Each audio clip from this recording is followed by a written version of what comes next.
Bonjour à tous et merci de nous suivre ce matin à la grande une du quotidien bleu d'Amanmana le jour. On parle de pénurie de carburant. Le service au compte-gouttes nous est présenté dans les villes de Yaoundé, Douala et Bafoussam ainsi que bien d'autres. Retrouvons des pages 2 à 3, le reportage ainsi que les promesses du gouvernement. Journée nationale des PME en petite une, Achille Basélékian 3, soutenir la politique d'import, substitution et puis CAF Awards 2023.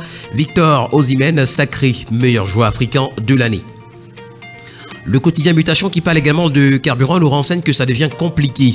L'approvisionnement fortement perturbé à Yaoundé, Douala, Bafoussam depuis le week-end.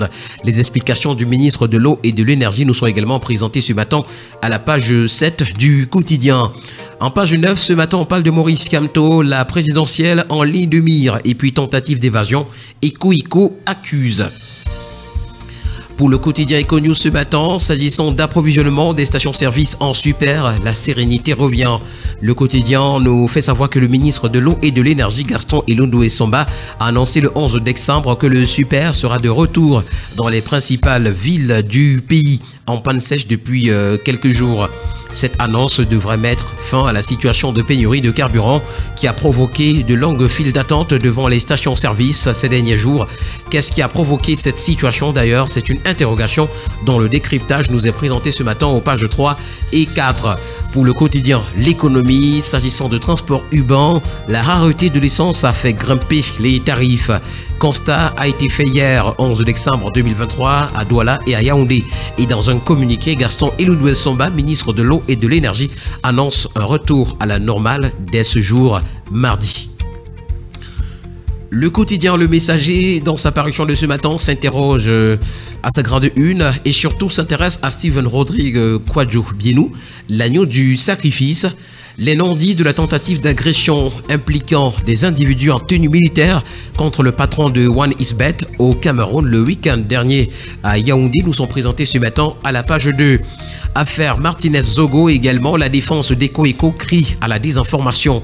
L'intégralité du communiqué des conseils de l'ex-directeur général de la recherche intérieure nous a présenté à la page 11. Pour le quotidien Vert Émergence, on parle de grogne sociale.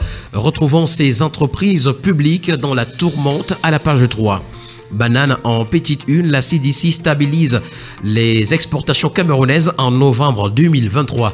Et puis pénurie de carburant, retour à la normale annoncé dès ce jour.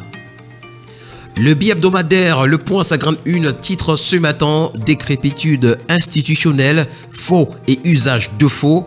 Fake Country. Également, succession Paul Biya, anglophone, Outsider.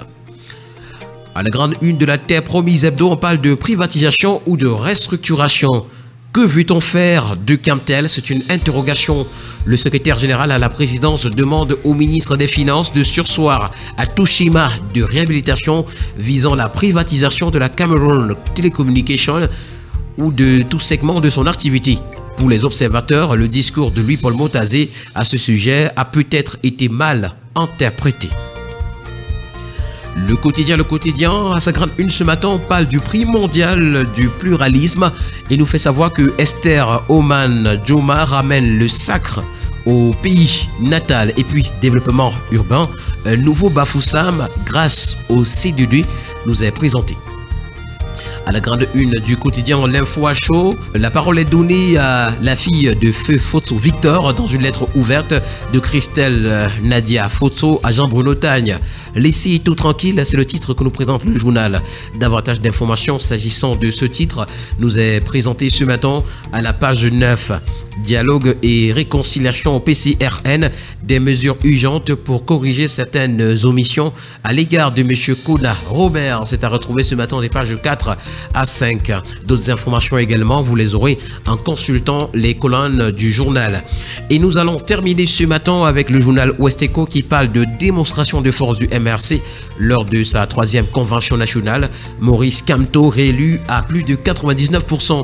Seul candidat face à lui-même dans une élection sans suspense. Le chef du MRC a littéralement enchanté ses adeptes. Ordre national des médecins du Cameroun, face à 6 concurrents, Dr Rodolphe Fonkwa l'emporte avec 332 voix sur 535 votants. Mesdames et messieurs, voilà qui met un terme à cette autre sortie de la revue de la presse camerounaise. Rendez-vous demain pour le même exercice. Surtout n'oubliez pas qu'Acheteur Journal, c'est participer à l'édification d'une société libre et transparente.